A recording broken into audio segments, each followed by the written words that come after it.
Pangdani baris nyarangan pamirsa salami 30 menit kapayun.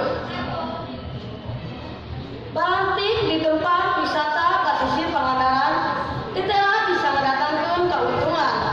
Balantikna oge bisa diandalkeun pikeun ngabayuan kulawargana.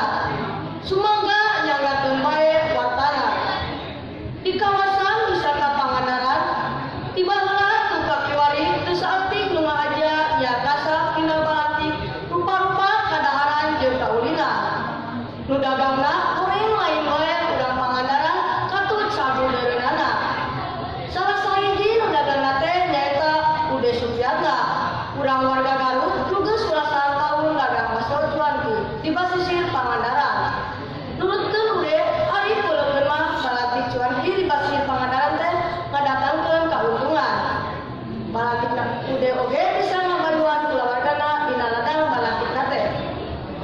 Buktina ayeuna dina sapoena Ude bisa ngalapati tepi ka 300.000. Nurutkeun Ude jeung padagang sejenna, nu dagang di Pangandaran teh boga bentukan atawa organisasina. Sangkan nu dagangna tertib jeung aya nu ngurus mun paran aya kasualan. Pamirsa, iban nu nembe mangrupi pidangan anu pamungkas dina warta Sunda ieu. Kalayan asmana tim redaksi Warta Sunda, simkuring